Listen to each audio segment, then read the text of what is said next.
സേവന പ്രക്രിയകളുമായിട്ട് father Philip Kaveel അതിനുള്ള മറുപടി അങ്ങനെയാണോ സംഭവിച്ചിരിക്കുന്നത്? അല്ലല്ല, ഇവിടെ മനുഷ്യക്കടത്ത് മാത്രമല്ല മതപരിവർത്തനവും ഉണ്ടെന്നാണ് ഇപ്പോൾ അനിൽ വിളയിൽ പറയുന്നത്. VHPയുടെ പ്രതിനിധിയാണ്, VHPയുടെ യുവജന സംഘടനയായ ബജ്രംഗ് ദളാണ് പരാതി കൊടുത്തതും ഇവരെ തടഞ്ഞു വെച്ചതും. അനിൽ വിളയിൽ പറയുന്നത് പച്ചക്കള്ളമാണ്. അദ്ദേഹത്തിന് ഇത് എവിടെ നിന്നാണ് ഈ ന്യൂസ് കിട്ടിയത്? അദ്ദേഹത്തിന് തോന്നുന്നു എന്നാണ് അദ്ദേഹം പറഞ്ഞത്. അദ്ദേഹത്തിന്റെ തോന്നലുകളല്ല ഇവിടെ വിളമ്പേണ്ടത്. 1956 48 എന്നൊക്കെ പറഞ്ഞ് അദ്ദേഹം പറഞ്ഞല്ലോ. അദ്ദേഹം ഇത്ര നേരം പറഞ്ഞു. ഞാനൊരു ചോദ്യം ചോദിക്കാം, അതിന് ഉത്തരം പറയാൻ പറ്റുമോ? അതെ, ഞാൻ ചോദിക്കട്ടെ ശ്രീ അനിൽ, താങ്കളോട് ചോദിക്കട്ടെ. 1968 48 ഒക്കെ കണക്കങ്ങ് പറഞ്ഞല്ലോ. അങ്ങനെയെങ്കിൽ ഈ 1948 ഉണ്ടായിരുന്ന ക്രൈസ്തവരുടെ എണ്ണവും ഇപ്പോഴുള്ള ക്രൈസ്തവരുടെ എണ്ണവും വെച്ച് സാമാന്യ ബുദ്ധിയോടെ ചിന്തിക്കാൻ താങ്കൾക്ക് സാധിക്കുമെങ്കിൽ ഒന്ന് കമ്പയർ ചെയ്ത് പറയൂ. അന്നുണ്ടായിരുന്നതിൽ എത്രയോ ശതമാനം കുറവാണ്. അങ്ങനെ മതപരിവർത്തനം നടത്തിയെങ്കിൽ എന്തുകൊണ്ടത് കൂടുന്നില്ല? സാമാന്യ ബുദ്ധിയോടെ ചിന്തിക്കണം. അല്ലെങ്കിൽ താങ്കൾക്ക് കണക്കറിയത്തില്ല. സ്കൂളിൽ പോയിട്ടുള്ള ഒരു വ്യക്തിയാണെങ്കിൽ, കണക്ക് പഠിച്ചിട്ടുള്ള ഒരു വ്യക്തിയാണെങ്കിൽ താങ്കൾക്ക് ഇത്രമാത്രം അബദ്ധജടിലമായ പ്രസ്താവന നടത്താൻ പറ്റിയല്ല. താങ്കൾ പറയുന്നത് പച്ചക്കള്ളമാണ്. ഈ നാട്ടിലെ ജനങ്ങളെ തെറ്റിദ്ധരിപ്പിക്കാൻ താങ്കൾ ബോധപൂർവം പരിശ്രമിക്കുകയാണ്. ഇത് നിങ്ങളുടെ അജണ്ടയാണ്. താങ്കൾ ചെയ്യുന്നത് വെറും അസത്യമാണ് താങ്കൾ പറയുന്നത്. ഈ പെൺകുട്ടിയെ നിങ്ങൾ ബോധപൂർവം അവരെ കൊണ്ട് നിർബന്ധിപ്പിച്ച് മാറ്റി എഴുതിച്ചു എന്നാണ് ഞങ്ങൾ മനസ്സിലാക്കിയിട്ടുള്ളത്. അതുകൊണ്ട് നിങ്ങളുടെ ഇത്തരം പ്രവർത്തനങ്ങളൊന്നും വിലപ്പോലും. ഈ രാജ്യത്തെ ബുദ്ധിയുള്ള വിവരമുള്ള ആളുകൾ ഇത് കാണുന്നുണ്ട്. അത് മാത്രമല്ല, അന്താരാഷ്ട്ര രംഗങ്ങളിൽ പോലും ആംനസ്റ്റി ഇന്റർനാഷണൽ പോലെയുള്ള ആളുകൾ ഇതിനകത്ത് ഇടപെടണമെന്നാണ് ഞങ്ങൾക്ക് പറയാനുള്ളത്. അല്ല ഫാദർ, അപ്പോൾ മതപരിവർത്തനം കൂട്ടിച്ചേർത്തിട്ടുണ്ട് എന്നാണോ? മതപരിവർത്തനവും ഉണ്ടെന്നാണോ? അങ്ങനെയാണല്ലോ, കുട്ടികളെ കൊണ്ട് നിർബന്ധപൂർവ്വം അങ്ങനെ ഇദ്ദേഹം എന്തിന് പച്ച നുണയാണ് പറയുന്നത്? ഫാദർ പറഞ്ഞത് മനസ്സിലാക്കൂ ശ്രീ മഞ്ജുഷ് ഗോപാൽ. അതെ, താങ്കൾക്കല്ലാതെ അതിനെതിരെ ഒരു തെളിവുണ്ടോ? താങ്കൾക്ക് തോന്നുന്നതല്ലേ താങ്കൾ പറയുന്നത്? താങ്കൾ പറയൂ. താങ്കൾ തോന്നുന്നതാണ് പറയുന്നത്. തെളിവുണ്ടെങ്കിൽ താങ്കൾ പ്രദർശിപ്പിക്കൂ. എനിക്ക് പറയാൻ അവസരം കിട്ടുമോ ശ്രീ മഞ്ജുഷ് ഗോപാൽ? ഇവിടെ നടന്നത് എന്താണ്?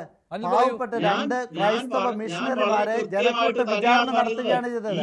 അത് TV-യിൽ കൂടെ എല്ലാവരും കണ്ടതാണ്. താങ്കളെ പോലെയുള്ള ആളുകൾ വളരെ കൃത്യമായി പ്ലാൻ ചെയ്ത് നടപ്പിലാക്കിയ ഒരു പദ്ധതിയാണോ എന്ന് ഞങ്ങൾ സംശയിച്ചാൽ ഞങ്ങളെ കുറ്റം പറയാൻ പറ്റുമോ? ആ BJPയുടെ നേതാവ് പറഞ്ഞത് വളരെ തുറന്നൊരു മനോഭാവമാണ്. ശ്രീ കൃഷ്ണദാസ് പറഞ്ഞത് വളരെ കൃത്യമായ ഒരു കാര്യമാണ്. അദ്ദേഹം പറഞ്ഞതുപോലെ സത്യം പറയാൻ താങ്കൾക്ക് സാധിക്കുന്നില്ലല്ലോ.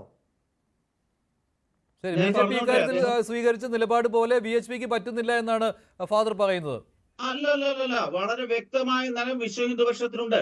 ഈ പറഞ്ഞ അദ്ദേഹം തന്നെ സമ്മതിച്ചിട്ടുണ്ട്. ആ കുട്ടികളെ കൊണ്ട് പ്രയാസപ്പെടുത്തിക്കൊണ്ട് അല്ലെ സമ്മർദ്ദപ്പെടുത്തിക്കൊണ്ടാണ് നിർബന്ധിത മതപരിവർത്തനത്തിന്റെ വകുപ്പ് ഇട്ടെന്നാണ് അദ്ദേഹം പറഞ്ഞിരിക്കുന്നത്. നമുക്കറിയാമല്ലോ, ഇവിടെ ജുഡീഷ്യൽ സിസ്റ്റം ഉണ്ട്. ആ ജുഡീഷ്യൽ സിസ്റ്റത്തിന്റെ ഭാഗമായി ഏത് ദേഹമാണത് പറഞ്ഞത്? താങ്കളല്ലേ ഇപ്പൊ പറഞ്ഞത്? കൃഷ്ണദാസ് പറഞ്ഞത് അങ്ങനെയല്ല. നിങ്ങൾ മാറ്റി വളച്ചൊടിക്കരുത്. ഇത് VHP വക്താവ് പറയുന്നത് അസത്യമാണെന്ന് നമുക്ക് കേൾക്കുന്നവർക്ക് മനസ്സിലാവും. ഇത് ഈ നാട്ടിലെ അരിയാഹാരം കഴിക്കുന്ന മനുഷ്യർക്ക് മനസ്സിലാക്കാവുന്ന കാര്യമേ ഉള്ളൂ. ശ്രീ അനിൽ വിളയിൽ, താങ്കൾ പച്ചക്കള്ളം സത്യമാവുകയില്ല. ഇവിടെ ഈ നാട്ടിലെ ജനങ്ങളെ കണ്ടുകൊണ്ടിരിക്കുന്നതാണ്. TV-യിൽ അവിടെ എന്താണ് സംഭവിച്ചതെന്ന് ചിത്രങ്ങളിലേക്ക് പറയേണ്ടതുണ്ട്. ഈ ഭാരതത്തിൽ എമ്പാടും നടക്കുന്ന സുവിശേഷവൽക്കരണ ശ്രമങ്ങൾ കൃത്യമായ രീതിയിൽ എനിക്ക് പറയേണ്ടതുണ്ട്. പറയാൻ അവസരം തരണം. ഇന്റഗ്രൽ മിഷൻ ഡൈനാമിക്സ് എന്ന് പറയുന്ന സുവിശേഷവൽക്കരണ ശ്രമങ്ങളെ നിങ്ങൾ എന്തുകൊണ്ട് ഭയപ്പെടുന്നു? സുവിശേഷവൽക്കരണ ശ്രമങ്ങളെ ഞങ്ങൾ ആരെയും നിർബന്ധിച്ച് ഞങ്ങൾക്കില്ല. അങ്ങനെ ഉണ്ടായിരുന്നെങ്കിൽ എന്തുകൊണ്ട് ഞങ്ങളുടെ ജനസംഖ്യ ഇന്നും വളരെ കുറഞ്ഞു നിൽക്കുന്നു? നിങ്ങൾ അതിന് ഉത്തരം പറയണം. അത് ഉത്തരം പറയാൻ പോകാൻ പറ്റില്ല.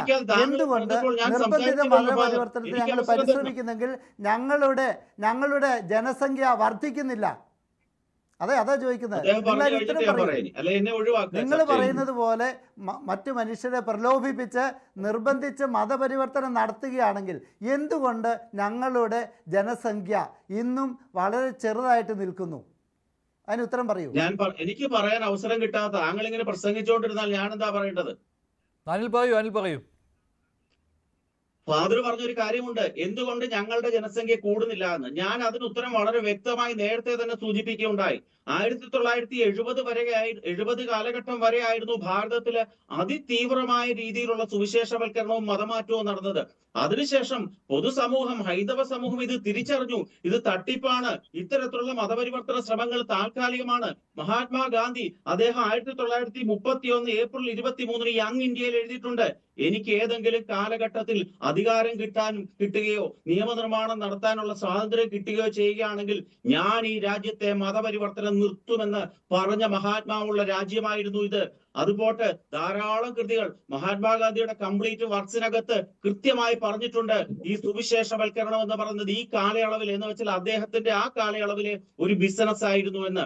70 വരെ കുത്തനെയായിരുന്നു ഭാരതത്തിലെ സുവിശേഷവൽക്കരണത്തിന്റെ മറവില് ഇന്ത്യയിലെ പല ഭാഗങ്ങളിലും മതപരിവർത്തന ശ്രമങ്ങൾ. അതിനുശേഷം പൊതുസമൂഹം തിരിച്ചറിഞ്ഞു.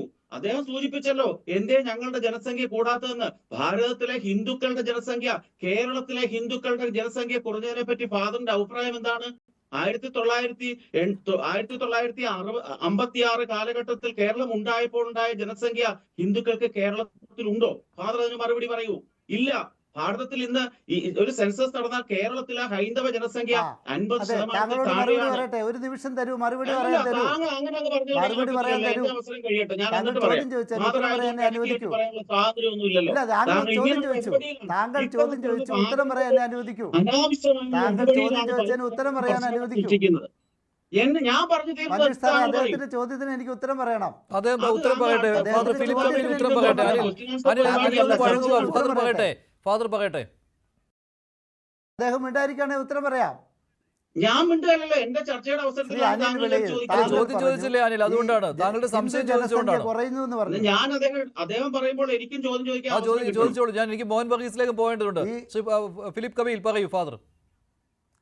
താങ്കൾ ചോദിച്ചോളൂ, ഞാൻ ഉത്തരം പറയാം. താങ്കൾ ഇപ്പോൾ ചോദിച്ച ഉത്തരത്തിന് ഞാനും ഉത്തരം പറയട്ടെ. അതായത് താങ്കൾ പറഞ്ഞു ഈ ഭാരതത്തിലെ, കേരളത്തിലെ ഹിന്ദു ജനസംഖ്യ കുറയുന്നു. ഈ കുറഞ്ഞ ജനസംഖ്യയെ ഞങ്ങൾ മതപരിവർത്തനം നടത്തിയിട്ടാണെന്ന് താങ്കൾ കരുതുന്നുണ്ടോ? മതപരിവർത്തനം ഒരു കാരണം തന്നെയായിരുന്നു. എവിടെ? താങ്കൾ വങ്കത്വം വിളിച്ചു പറയരുത്, കണക്കുകൾ ഉദ്ധരിച്ച് വേണം പറയാൻ. ഈ കേരളത്തിലെ ഹിന്ദു ജനസംഖ്യ പറയുന്നത് ക്രൈസ്തവര് മതപരിവർത്തനം നടത്തിയിട്ടാണെന്ന് പറയാൻ താങ്കൾക്ക് സാധാരണ ബുദ്ധിയിൽ സാധിക്കുമോ? ഞാൻ പറയും, ഈ കേരളത്തിലെ ജനസംഖ്യ, ഹിന്ദു ജനസംഖ്യ എവിടോട്ട് അല്ല, പ്രിവിലേജ് ഒന്നുമില്ല. തിരുവസ്ത്രം നിലപാടെടുക്കുകയാണ്. ആകെ എല്ലായിടത്തും മതപരിവർത്തനം നടക്കുന്നു എന്ന രീതിയിൽ ശ്രീ മോഹൻ ബഗീസ് ന്യൂനപക്ഷ